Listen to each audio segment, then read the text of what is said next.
Alam mo ba na merong mga tulay na hindi pangkaraniwan ang haba?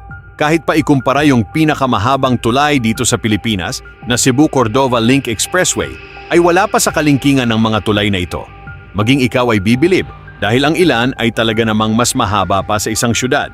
At maaaring yung ibang dumadaan dito ay naiinip na lang din sa haba ng destinasyon. Lalo pa at hindi pwedeng tumigil dahil busy road. So ano-anong tulay nga ba ito?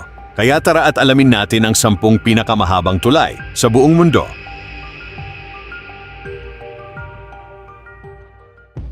Lake Pontchartrain Causeway. Ito ang malaking kalsadang tulay sa Amerika na pag dinrive mo ay nasa gitna ka na ng dagat. Wala kang makita kundi tubig sa kaliwa, tubig sa kanan at langit sa taas. Ang tulay ay merong 24.2 miles ang haba o 38.4 kilometers ng straight na kalsadang walang exit. Walang gas station at walang liko. Itinayo ang tulay sa ibabaw ng Lake Pontchartrain sa Louisiana na merong 2 parallel na tulay na magkatabi. At kapag foggy, akala mo ikaw lang ang tao na narito. Inumpisahan itong gawin noong 1956 dahil sobrang ikot pa nga naman pagdadaan pa sa gilid ng lawa at inaabot ng 1 oras bago makarating sa destinasyon. Kaya nang magawa ang tulay na ito ay mas napabilis ng nasa 25 minutes diretsuhan na yon. May mga rest point din naman every mile. Para sa mga mainipin mag-drive, pinaka nakakatakot lang dito ay yung hurricane. Pag malakas ang bagyo ay nilalamon ng ahlon yung tulay. At saka ilang beses na rin itong nabangga ng barge pero hanggang ngayon ay nakatayo pa rin. At nasa 9,500 concrete pillars ang bumubuhat sa kanya kaya matibay. At paggabi ay ilaw lang ng sasakyan ang makikita at tunog ng sasakyan ang maririnig kaya nakaka-hypnotize. Kaya nga nung mga nagdaang taon ay ipinasasara itong pansamantala dahil may mga naa-aksidente kapag masyadong makapal ang fog. Beijing Grand Bridge. Sa China, may tulay na mas mahaba pa sa buong EDSA. Umaabot lang naman ng 48.1 kilometers na dire-diretsong semento. Pero hindi pa yan ang pinakamahaba. Kabilang lang ito sa pinakamahabang tulay sa mundo. Hindi para sa kotse, kundi para sa high-speed train ng Beijing-Shanghai Line.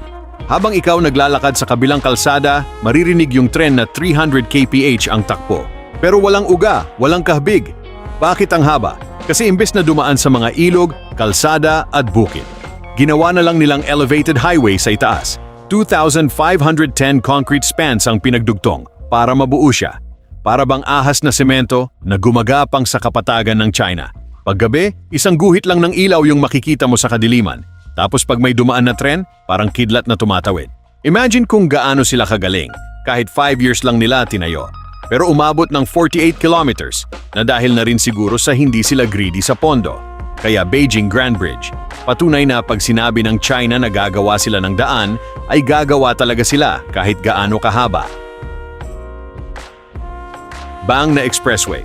Sa Thailand, may kalsada na kung titingnan mo sa mapa, akala mo drawing lang. Pero totoo pala, meron lang naman itong 55 kilometers ng elevated na highway. Napakahaba rin ng tulay na ito na ginawa para sa sasakyan. Wala rin siyang stoplight at wala rin siyang intersection.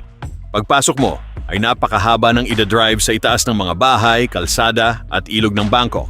Tinayo siya nung taong 2000s kasi sobrang traffic na sa main road. So, solusyon nila ay kalsada na lang pataas. Umabot ng 1,800 spans ng concrete ang binuhat ng mga haligi para mabuo siya. At paggabi, parang ilaw na ahas na gumagapang sa buong lungsod. Ang pinakamalupit dito, kahit 80 kilometers per hour ka, parang ang bagal mo pa rin. Kasi ang haba ng tulay. Ayon pa sa iba, nakakaantok daw kasi puro straight lang. Walang makikita kundi guardrail, langit at mga ilaw ng Bangkok sa ilalim. Bang na Expressway ay napakalaki ng naitulong sa mga mamamayan ng Thailand upang masolusyunan ang problema. Hong Kong-Zhuhai-Macau Bridge. May tulay na hindi lang basta tulay. Ang kalahati ay dagat at ang kalahati ay tunnel. 55 kilometers ng engineering na nagdugtong sa Hong Kong, Zhuhai at Macau. Tinawag din itong World's Longest Bridge and Tunnel Sea Crossing. 6.7 kilometers na nasa ilalim ng dagat. Bakit? Para makadaan pa rin yung mga malalaking barko sa itaas. Ang genius, di ba? Pag binuksan mo yung bintana habang tumatawid, 2 mundo yung makikita. Una, tubig sa lahat ng direksyon. Tapos biglang dilim, kasi nasa tunnel sa ilalim ng Pearl River Delta. Ngunit bakit naisip nila na ganito ang gawin? Well, para putulin yung 3 oras na biyahe. Dahil ngayon ay 45 minutes na lang. Hong Kong to Macau, parang QC to Manila na lang. At grabe yung dami ng dumadaan araw-araw. As of 2026, may naitala na 29,800 na sasakyan sa isang araw lamang. Normal na araw, more than 18,000 vehicles ang tumatawid. Karamihan mga Hong Kong at Macau plate na nagro-road trip papuntang mainland China. At aabot na din ng 20 million plus na pasahero ang nakatawid na dito mula 2018. At habang tumatawid ka, isang bagay lang iisipin mo, nasa gitna ka ng dagat pero safe ka. Weinan Weihe, Grand Bridge, 79.7 kilometers ng semento na nasa itaas ng kalupaan. Napakahaba din ng tulay na ito dahil buong Weinan Weihe River Valley yung tinawid. Bahagi ito ng Zhengzhou-Xi'an High-Speed Railway, kaya yung bullet train dadaan dito ng 350 kilometers per hours. Walang kahbig, walang preno. Bakit mas pinili nila ang elevated? Kasi bumabaha daw yung Weihe River pag tag-ulan. Imbis na magpa-apekto sa tubig, ginawa na lang nilang 30 meters ang taas ng tulay. 10,000 plus na haligi yung bumubuhat dito. Isa-isang pinatayo sa putik at ilog. Pag nasa tren ka, isang bagay lang mararamdaman mo, tulog. Kasi sobrang smooth. Kahit 79 kilometers ka na sa itaas ng valley, wala kang maririnig kundi hangin. 2 years lang din nila itong tinapos, pero 79.7 kilometers ang haba. Isang maling alignment lang, hindi mag-meet yung railway. Kaya itong Weinan Weihe Grand Bridge ay napaka-convenient sa mga pasahero. Kangde Grand Bridge. Ito ay sa China rin, may tulay na pag dinaanan mo, akala mo hindi na matatapos dahil ang pagkakahaba. Aabot lang naman ng 105.8 kilometers. Oo, 105 kilometers. Mas mahaba pa sa buong Metro Manila to Batangas. Isa siya sa pinakamahabang tulay sa mundo at bahagi ng Beijing-Shanghai High-Speed Railway. Bakit kailangan ganito kahaba? Kasi yung riles, dumaan sa mga wetland, ilog at bukirin. Imbes na mag-stop at mag-curve. Ginawa na lang nilang elevated highway sa itaas. 12,000 plus pillars ang bumubuhat dito. Parang semento na gumagapang sa lupa ng China. Pag nasa loob ka ng bullet train, hindi mo mararamdaman na nasa tulay ka, kahit 350 kilometers per hour ang takbo. Kasi design siya para sa speed, hindi para sa view. Tianjin Grand Bridge, ito'y sa China ulit. May tulay na pag tinawid ay buong araw ka na ata sa daan. Dahil 113.7 kilometers lang naman. At kung ikukumpara, ay mas mahaba pa sa distance ng Manila to Baguio. At oo, isa siya sa pinakamahabang tulay sa buong mundo. Bahagi rin siya ng Beijing-Shanghai High-Speed Railway. Bakit sobrang haba naman? Kasi kailangan iwasan ng railway yung mga ilog, kalsada at mga bayan sa pagitan ng Beijing at Shanghai. Solusyon nila, ilagay na lang lahat sa itaas. At 10,000 plus concrete spans din ang pinagdugtong para mabuo. Parang infinite na guhit sa mapa. At mula sa ibaba ay may taas lang naman na 30 meters. Ang nakakabilib pa ay 4 years lang nila tinayo dahil hindi sila kurakot sa pondo para dito. Kitayaita, Viaduct. Sa Japan, may tulay na hindi lang mahaba dahil mataas din at aabot lang naman ng 8.3 kilometers. Bahagi siya ng Tohoku Shinkansen Line. Ibig sabihin, bullet train ang dadaan dito ng 275 km per hour. Bukod sa layong 114 kilometers, ay hindi lang to basta tulay.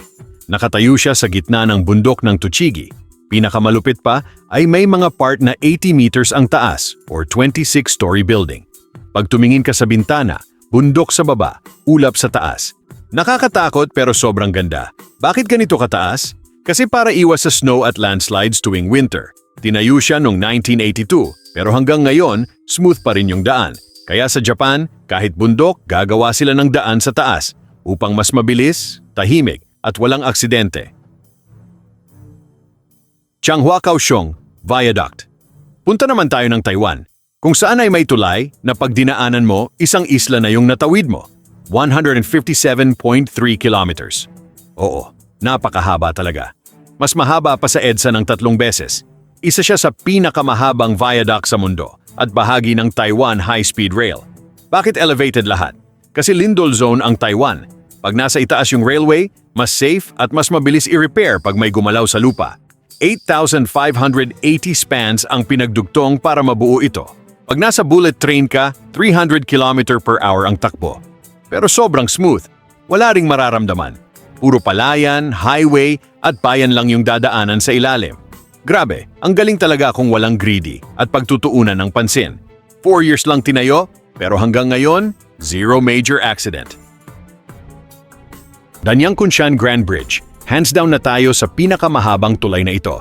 Dahil may 164.8 kilometers lang naman, ito yung pinakamahabang tulay sa mundo. Guinness World Record holder, bahagi ng Beijing-Shanghai Bullet Train Line. At tag 80% nito ay nasa ibabaw ng lawa at palayan. Tinawid ang Yangqing Lake na may 10,000 haligi sa loob ng 4 na taon. Pag nasa train ka, 350 kilometers per hour. Pero ang smooth din. Dahil elevated ng 30 meters sa ibabaw ng tubig, ay hangin lang ang maririnig. 164.8 kilometers ng dire-diretsong engineering ay hindi na rin sila naglagay ng kurbada. Kaya naman ito ang itinuturing na pinakamahabang tulay sa mundo. Kaya yan lang muna ang mga video natin sa ngayon. Ikaw, alin sa mga tulay na ito ang may pinaka-nakakabilib na istruktura? Kaya comment ka lang sa ibaba ng channel na ito. At pag-usapan na yan,